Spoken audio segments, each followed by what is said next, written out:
યુગ નિર્માણ ગાયત્રી પરિવાર ટ્રસ્ટ ચલાલાના પૂજ્ય દાદાના વરદ હસ્તે 21 દીકરીઓને વિદાય આપવામાં આવી। યુગ નિર્માણ ગાયત્રી પરિવાર ટ્રસ્ટ ચલાલા દ્વારા આયોજિત ઐતિહાસિક 22મા સર્વજ્ઞાતીય સમૂહ લગ્નોત્સવ તારીખ 8 ફેબ્રુઆરીના રોજ સંપન્ન થયા હતા।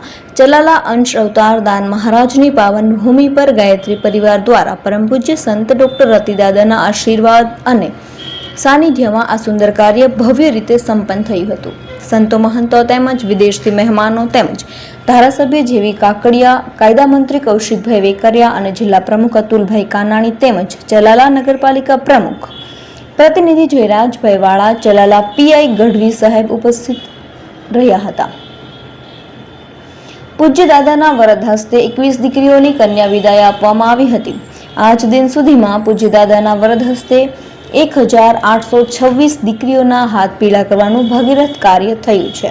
સાથે સાથે રક્તદાન કેમ્પનું આયોજન પણ કરવામાં આવ્યું હતું। ભારતભૂષણ મહેશભાઈ મહેતા અને ડાયરેક્ટર શીતલબેન મહેતા, ગાયત્રી એજ્યુકેશન ગ્રુપની સમગ્ર ટીમ અને સમગ્ર ગ્રામ્યજનો તેમજ સાથી મિત્રો દ્વારા ભવ્ય રીતે તૈયારીઓ હાથ ધરવામાં આવી હતી।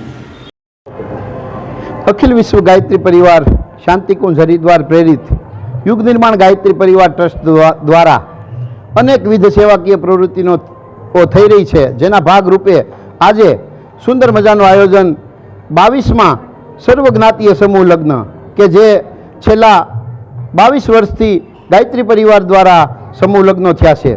કોઈક વખત 100 હોય છે, તો કોઈ વખત 51 હોય છે, કોઈ વખત 21 હોય છે। તો કોરોના કાળ દરમિયાન પણ સમૂહ લગ્નનું કાર્ય આપણે શરૂ રાખેલું। એ સમૂહ લગ્નની અંદર આજે 21 દીકરીઓએ પ્રભુતામાં પગલાં માંડ્યા। આ સંસ્થાના વડા પૂજ્ય રતિદાદાના વરદ હસ્તે આજ દિન સુધીમાં 1826 દીકરીઓના હાથ પીળા કરવાનું ભગીરથ કાર્ય પૂજ્ય દાદાના હાથે થયું છે। અમને પણ આ કાર્યમાં સહભાગી થવાનો મોકો મળ્યો। એ ગાયત્રી પરિવાર માટે ખૂબ સૌભાગ્યની ક્ષણ છે।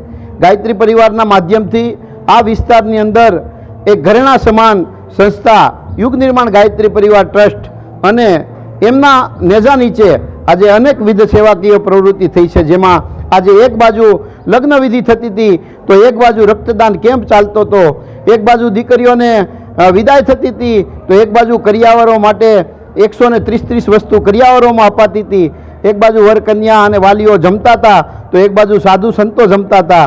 આવો સુંદર મજાનો સંગમ આ ગાયત્રી પરિવારના માધ્યમથી જોવા મળ્યો હતો। આ કાર્યક્રમમાં આપણા જ પનોતા પુત્ર એવા ગુજરાત રાજ્યના મંત્રી શ્રી કૌશિકભાઈ વેકરિયા તેમજ અનેક મહાનુભાવો, સંતો મહંતો ખાસ આ આશીર્વાદ આપવા માટે ઉપસ્થિત રહ્યા હતા અને દીકરીઓને રૂડા આશીર્વાદ આપ્યા હતા। આવો આપણે પણ સાથે મળી આવા ભગીરથ કાર્યમાં સહભાગી બનીએ અને કંઈક આપણા જીવનમાં નાનું એવું પણ સેવાનું કાર્ય કરી આપણા જીવનને ધન્ય બનાવીએ।